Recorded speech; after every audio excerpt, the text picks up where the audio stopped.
O programa Zotropo, da TV Cronópolis, aqui no Reserva Cultural, é pra lá de especial. Ao meu lado, a atriz Nídia Alicia e o montador de filmes Máximo Barro. O que eles têm em comum? Os dois trabalharam na Vera Cruz. E esse programa falará sobre a Vera Cruz. Máximo, para começar, conte para os espectadores o que foi a Vera Cruz. Bem, ela foi a modificadora daquilo que possa ser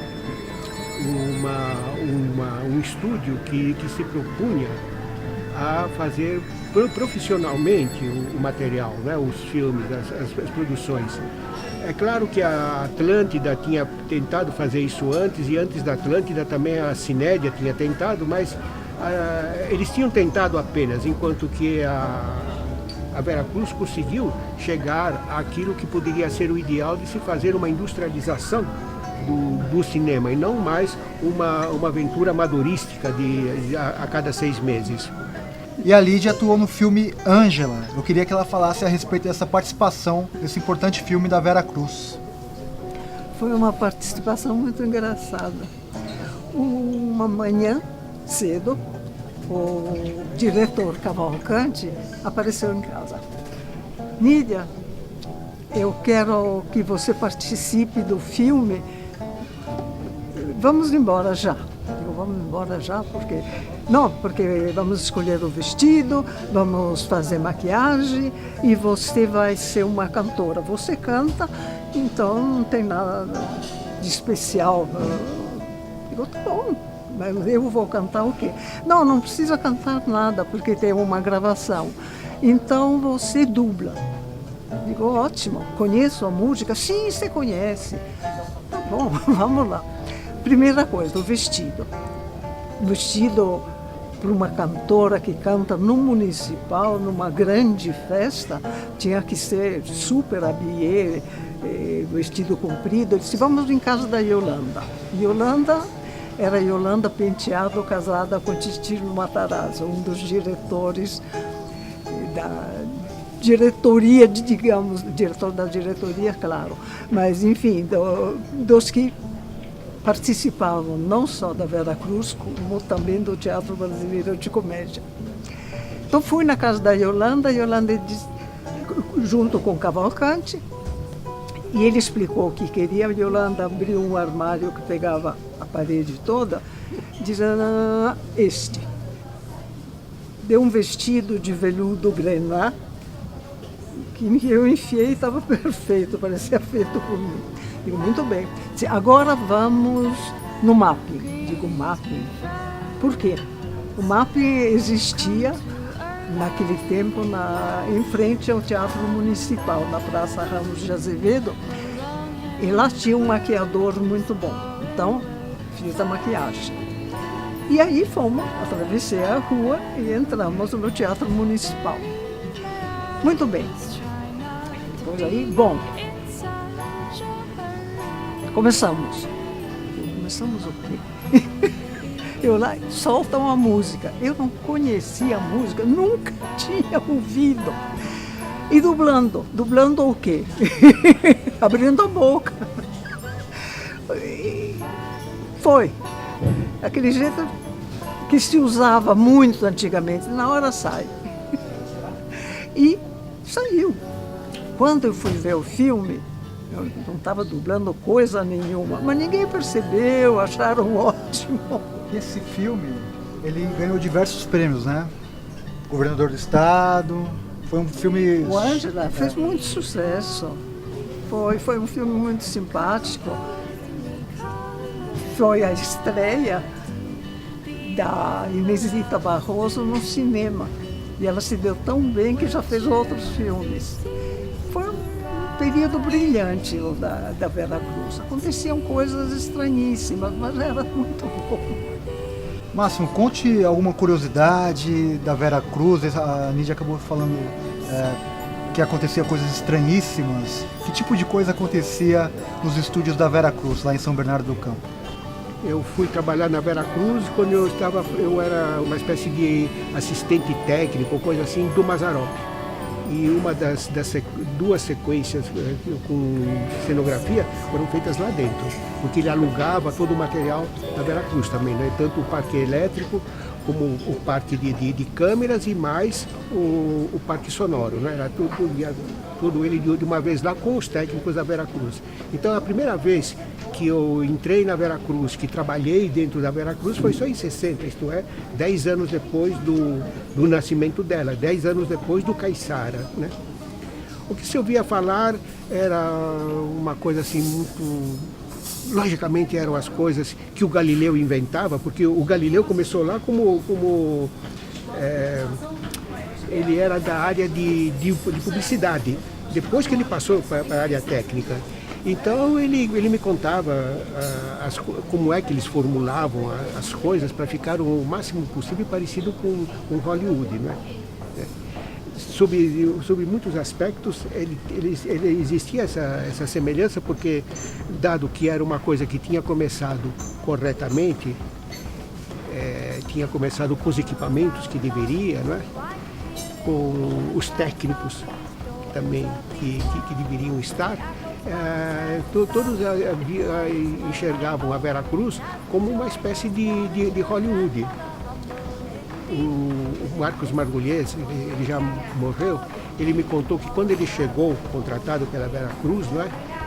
Quando ele passou pela alfândega, perguntaram qual é o seu ofício, e ele disse cineasta. Então o rapaz disse, ai, mais um da Veracruz. Até o pessoal da alfândega sabia, porque chegava câmeras todo dia, chegava equipamentos de toda a ordem, né?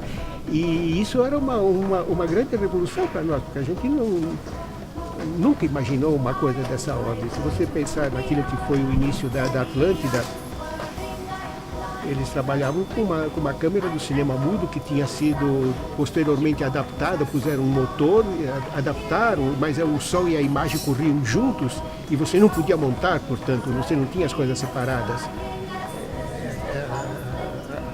A Atlântida começou desse jeito, né? Aqueles primeiros filmes que a gente vê ainda que pertence quase que à pré-história, eles eram feitos desse jeito, coisa que nunca aconteceu na Veracruz, né? A Veracruz também foi muito difamada porque trouxe técnicos estrangeiros e o Cavalcanti fazia questão disso, porque quando ele deu aula para mim, no MASP, ele dizia, o defeito que eu encontrei no Brasil, depois de 20 anos de ter saído e eu volto, ele continua igual, todo mundo é gênio no Brasil, ouve falar e já sabe tudo. Ele trouxe os técnicos, cada técnico tinha 3 brasileiros atrás, é por isso que tinha aquelas equipes que pareciam um campo de batalha.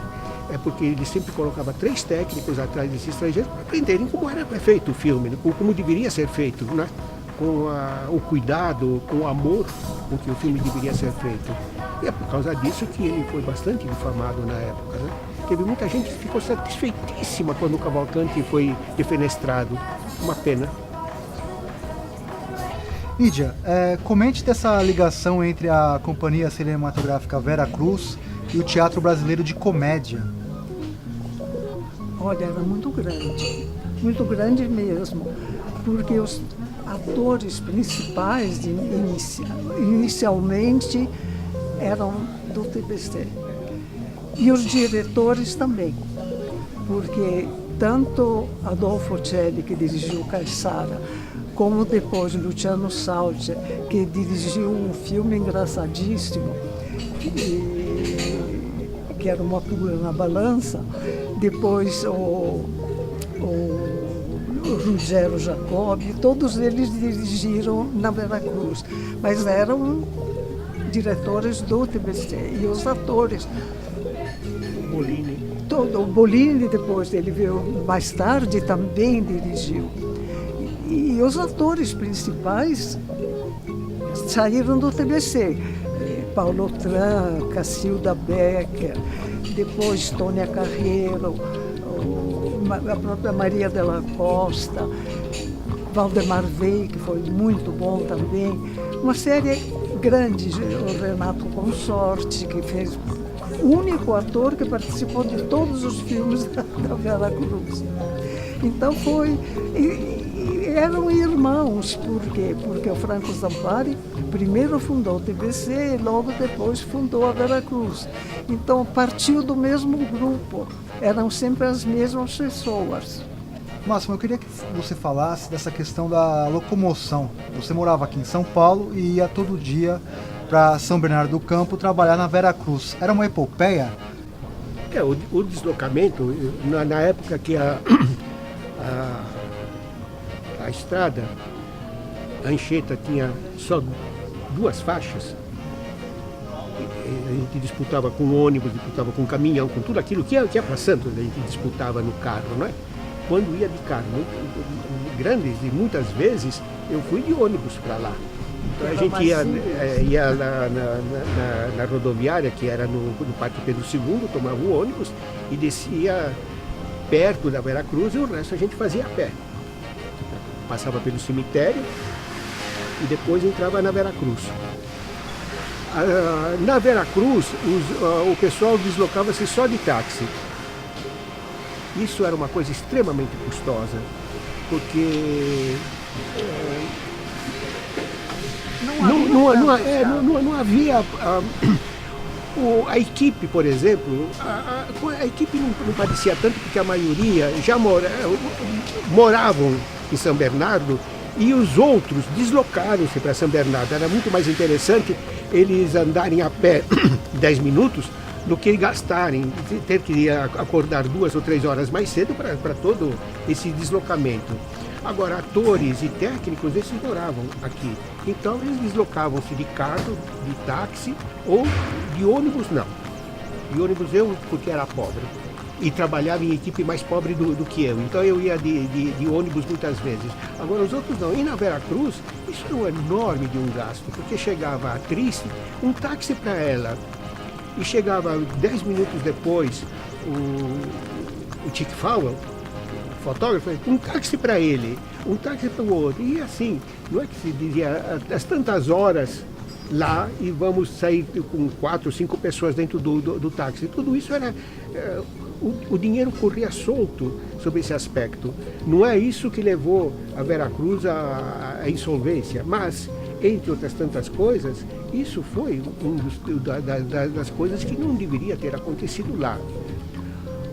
Eu acho que a coisa mais grave na época é que quem tomava conta das despesas não entendia nada de filme, nada de cinema, nada de economia, porque achava que pode gastar, entendeu?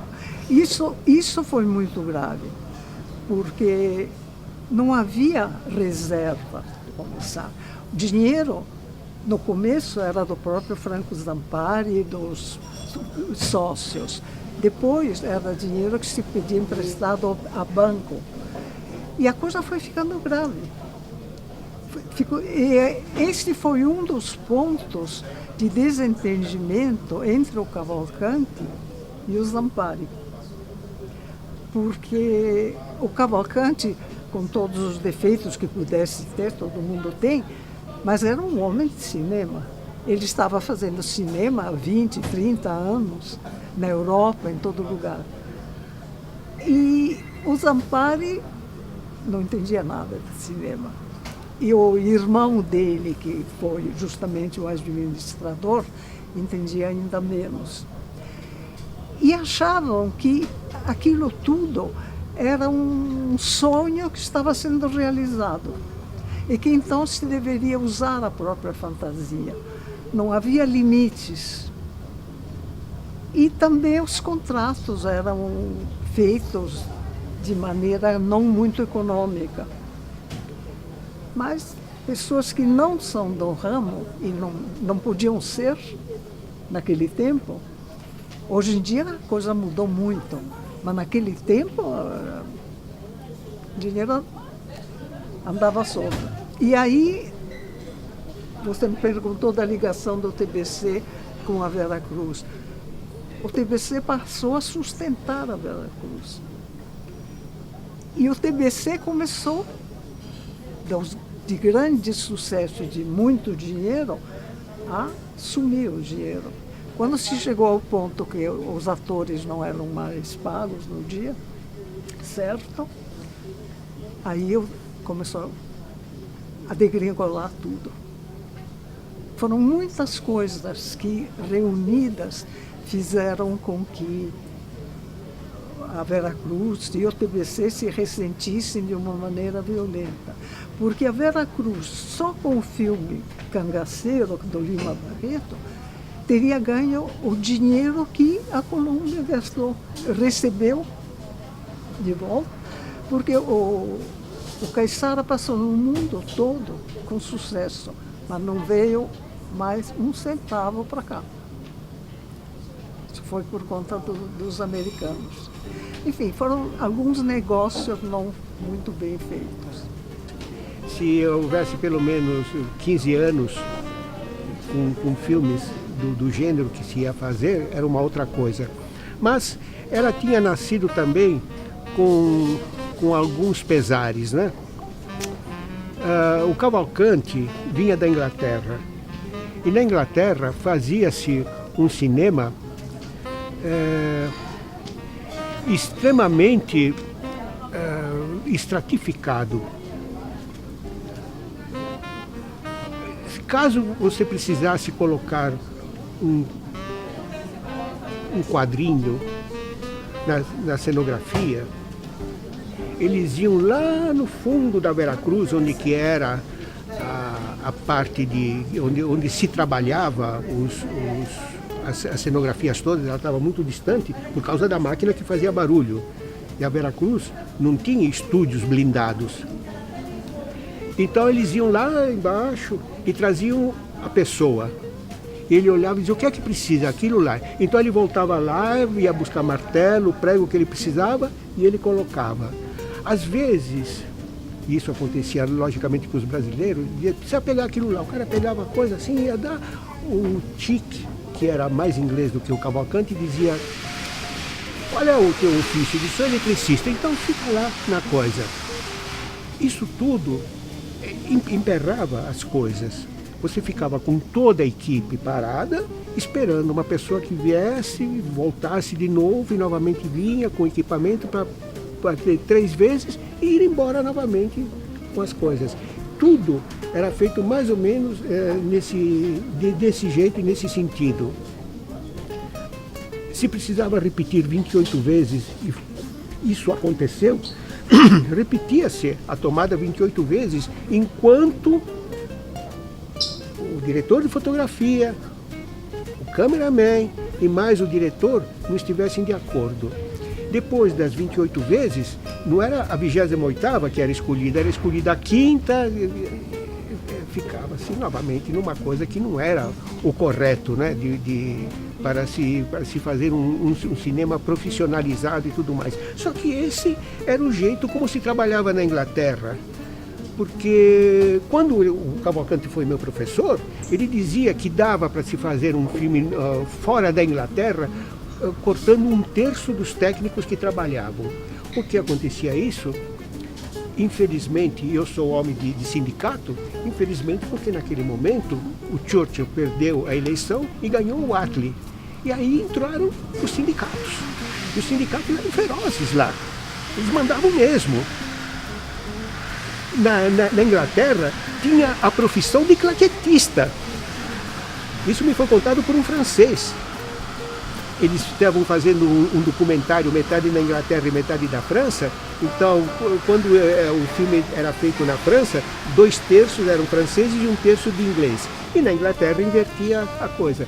Ele era assistente de direção, ele foi para a Inglaterra e de repente aparece um homem fantasiado de claquetista com uma roupa cheia de bolsos, onde ele puxava todas as coisas numa claquete enorme.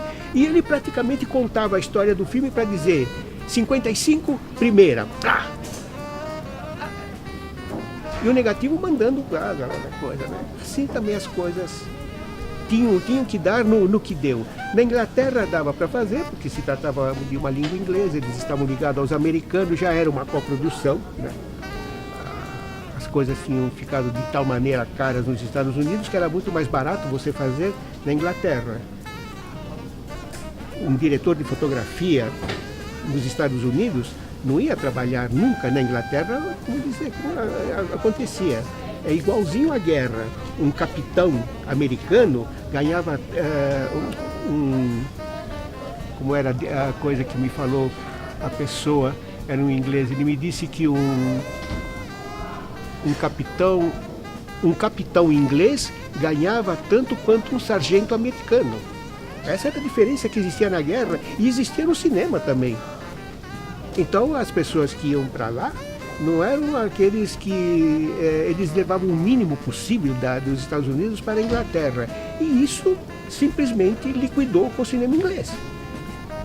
Eu discordo de que no após-guerra o melhor cinema do mundo foi o neorrealismo italiano. Não foi, não. O melhor cinema do após-guerra é o cinema inglês. Em 5 anos ele foi desmontado. Que não tinha, eles não podiam pagar aquilo que ganhava um norte-americano. E agora o sindicato inglês queria uma equiparação. É por isso que o Cavalcanti veio ao Brasil, porque lá não dava mais para trabalhar. A Vera Cruz foi uma tentativa de industrializar o nosso cinema. Vocês acreditam que um dia chegaremos à indústria? A indústria existiu. A Boca do Lixo foi indústria. A Boca do Lixo nunca teve... E rendeu. Nunca teve a ajuda de ninguém, nem do governo. A Embrafilme não ia dar dinheiro para a Boca do Lixo, e nem de particulares. Houve uma coisa muito sadia, não é? Que foi uma conivência entre o produtor e o dono do cinema, que tornava-se produtor, e o filme ia para o cinema dele com regalias, não é? E teve a Boca do Lixo, enquanto os filmes foram eróticos e não foram explícitos, ela viveu assim. Foi a única vez no cinema brasileiro onde que o produtor jogava o dinheiro dele. E caso não fosse bem, ele não fazia o segundo filme, porque ele não queria dinheiro para fazer o segundo filme. Ele tinha que saber muito bem o que ele estava fazendo, né? E isso existiu. Existiu muito bem, só que ninguém quer falar da Boca do Lixo, porque é feio. Não, mas foi muito importante também, porque enfrentou um momento muito difícil por causa dos temas que eram permitidos e proibidos. A censura funcionava muito. E ninguém se arriscava mais para fazer grandes filmes naquela época. Então, os filmes do Boca de Lixo, alguns eram muito bons, inclusive, e eram de grande agrado público. Porque se não fossem de agrado do povo, não continuariam fazendo. Então, representam uma época. Eu acho que isso é muito importante dizer. E mais outra coisa, o pessoal da Vera Cruz que foi trabalhar na Boca do Lixo. O Walter Cury fez 4, 5 filmes na Boca. O Alfredinho Sternheim, ele fez todos os filmes que ele dirigiu e fez na Boca. E os outros que vieram da fotografia, do som, etc., também vieram da Vera Cruz. Dificilmente a gente encontra alguém fugido não, coitados, que egressos da Maristela. A maioria veio da Vera Cruz, porque eram técnicos de alta qualidade. E quando eles trabalhavam, eles ensinaram para os assistentes deles, tanto quanto os ingleses, que eram os que cuidavam, né, da coisa. Até um certo momento, e isso também foi outra das coisas péssimas do Zampari, de ele fazer brigas nacionais dentro da coisa. Então, a equipe de fotografia, até um certo momento, era inglesa. Todos. Desde aquele que ligava, que andava com o fotômetro na mão, o outro que ligava o refletor, o outro que ligava a câmera, todos eram ingleses. E daí para frente, então, começaram os italianos. Então, tinha as equipes italianas, as do Ugo Lombardi, de um lado, e a do Chick Fowler do outro, brigando entre si. E os italianos todos tinham trabalhado com Rossellini. Naquela época também tinha isso, né? Todos eram assistentes de Rossellini. Os assistentes de Rossellini que estavam morando no Brasil não caberiam naqueles ônibus de vários módulos, não caberiam lá dentro.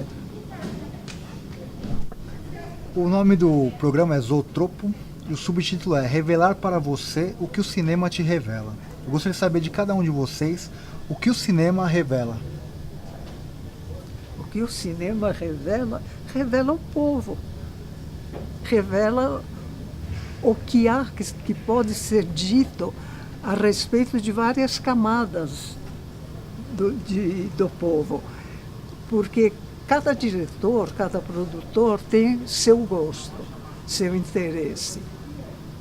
Ele faz filmes que refletem a sua mentalidade, o seu conhecimento, o ambiente que ele frequenta. Então, há uma riqueza enorme de assuntos que podem ser desenvolvidos. E o cinema ganha do teatro nesse ponto, porque ele mostra com facilidade tudo aquilo que está acontecendo no momento. E o teatro, se nós voltarmos aos clássicos de 5.000 anos antes de Cristo, tudo o que acontecia era contado fora de cena. Então, nas peças clássicas, a gente tem a sensação que todos eram muito bem educados. Quem matava, matava lá fora, ninguém via. O filho matava a mãe e só era contado. O outro morria assassinado, mas só era contado. E o cinema veio para mostrar tudo. E hoje em dia, cada vez mais se mostra tudo mesmo. Há quem concorde e quem não. Mas é um direito do cinema. Que contra ele ninguém pode ir. O cinema é a arte por excelência do século XX. Foi a arte do século XX. A arte que se revelou para o homem do século XX. O homem comum ia numa sala de cinema e aprendia com aquilo que estava na tela. E ele deixava coisas que futuramente o cineasta usava a resposta dessas pessoas que assistiam. Você pega o seguinte, o que é que pode ter sido, o que é que de representativo fez a pintura no século XX? Ela continuou a pintura de séculos anteriores, porque ela não era aquilo que poderia ser por excelência expressar-se no século XX. Com a música você vai ver a mesma coisa.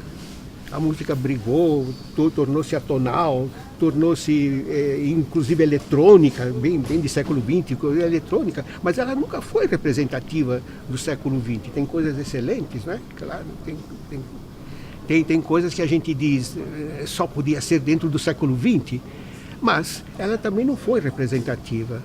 O século XX teve duas artes representativas porque eles tinham coisas novas. Foi o cinema e a arquitetura. O cinema tinha uma coisa que nunca tinha existido antes, que chamava-se câmara. E depois tinha uma outra coisa que chamava-se moviola. Então você contava de um jeito e reproduzia de outro. E a arquitetura teve a sorte de ter o concreto, que possibilitou isso que está aqui ao nosso redor. Coisa que era nenhuma catedral grega, nenhuma catedral do século 1000 até 1300, né? Da Idade Média, ela poderia, eles queriam fazer alguma coisa parecida com esses prédios que nos circundam, só que eles não tinham o concreto. Então são as únicas duas artes que realmente falaram para o homem do século XX. A partir de 1950, lentamente ou mais rapidamente do que eu gostaria, a televisão está fazendo isso por nós. Mas o cinema foi a arte do homem do século XX. Foi lá que ele fez tudo. Eu aprendi, inclusive, geografia, história e uma série de ciências assistindo cinema. Até isso. Esquece o resto que possa ser o que espiritualmente o cinema me serviu como ponto de referência.